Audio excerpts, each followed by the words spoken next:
നമസ്കാരം. തിരുവല്ല മീഡിയ വാർത്തകളിലേക്ക് സ്വാഗതം.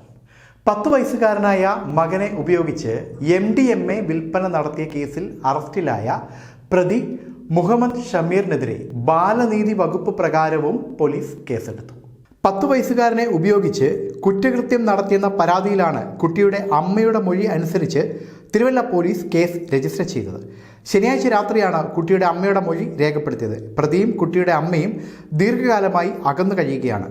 പ്രതിയുടെ കസ്റ്റഡി അപേക്ഷ സമർപ്പിക്കാൻ 2 ദിവസം വൈകുമെന്ന് പോലീസ് വൃത്തങ്ങൾ അറിയിച്ചു.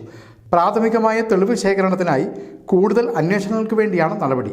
എറണാകുളത്തു നിന്ന് എത്തിക്കുന്ന MDMA 2-3 ഗ്രാം അടങ്ങുന്ന പാക്കറ്റിലാക്കി തിരുവല്ലയിലും പരിസരങ്ങളിലുമുള്ള സ്കൂൾ കോളേജ് കേന്ദ്രീകരിച്ചാണ് ഇയാൾ വിൽപ്പന നടത്തിയിരുന്നതെന്ന് DYSP S ആഷാദ് പറഞ്ഞു. കഴിഞ്ഞ 6 മാസമായി മുഹമ്മദ് ഷമീർ ജില്ലാ ഡാൻസ് ഓഫ് ടീമിൻ്റെയും തിരുവല്ല പോലീസിൻ്റെയും നിരീക്ഷണത്തിലായിരുന്നു. തിരുവല്ലയിലെ പ്രൊഫഷണൽ കോളേജ് വിദ്യാർത്ഥികൾക്ക് അരികിലേക്ക് മയക്കുമരുന്ന് പ്ലാസ്റ്റിക് കവറിലാക്കി മകൻ്റെ ശരീരത്തിൽ സെല്ലോ ടേപ്പ് വെച്ച് ഒട്ടിച്ച് എത്തിച്ച് വിൽക്കുന്നതായിരുന്നു ഇയാളുടെ പരിപാടി. കുട്ടിയുമായി കാറിലോ ബൈക്കിലോ വിൽപ്പനയ്ക്ക് പോവുകയായിരുന്നു പ്രതിയുടെ പതിവ്. എന്തോ ഒരു വസ്തു പിതാവ് ശരീരത്തിൽ ഒട്ടിച്ചു വെക്കുന്നു, പിന്നീട് എടുത്തു മാറ്റുന്നു എന്ന് മാത്രമാണ് പാവം കുട്ടി മനസ്സിലാക്കിയിരുന്നത്. ലഹരി വിൽപ്പനയ്ക്കിടെ പോലീസ് പരിശോധനയിൽ നിന്ന് രക്ഷപ്പെടാനാണ് മകനെ മറയാക്കിയിരുന്നത്. പ്രതിയായ മുഹമ്മദ് ഷമീർ നിലവിൽ റിമാൻഡിലാണ്.